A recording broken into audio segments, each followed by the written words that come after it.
Frère, la foi est une façon de posséder ce que l'on espère, un moyen de connaître des réalités qu'on ne voit pas. Et quand l'Écriture rend témoignage aux anciens, c'est à cause de leur foi. Grâce à la foi, Abraham obéit à l'appel de Dieu. Il partit vers un pays qu'il devait recevoir en héritage. Et il partit sans savoir où il allait. Grâce à la foi, il vint séjourner en immigré dans la terre promise, comme en terre étrangère. Il vivait sous l'attente, ainsi qu'Israël et Jacob, héritiers de la même promesse. Car il attendait la ville qui aurait de vraies fondations. La ville dont Dieu lui-même est le bâtisseur et l'architecte. Grâce à la foi, Sarah, elle aussi, malgré son âge, fut rendue capable d'être à l'origine d'une descendance parce qu'elle pensait que Dieu est fidèle à ses promesses. C'est pourquoi d'un seul homme déjà marqué par la mort a pu naître une descendance aussi nombreuse que les étoiles du ciel et que le sable au bord de la mer, une multitude innombrable.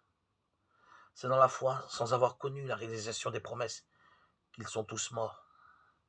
Mais ils l'avaient vu et salué de loin, affirmant que sur la terre ils étaient des étrangers et des voyageurs.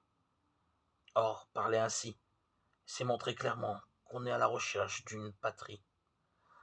S'ils avaient songé à celle qu'ils avaient quittée, ils auraient eu la possibilité d'y revenir.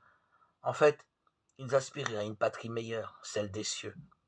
Aussi Dieu n'a pas honte d'être appelé leur Dieu puisqu'il leur a préparé une ville. Grâce à la foi, quand il fut soumis à l'épreuve, Abraham offrit Isaac en sacrifice.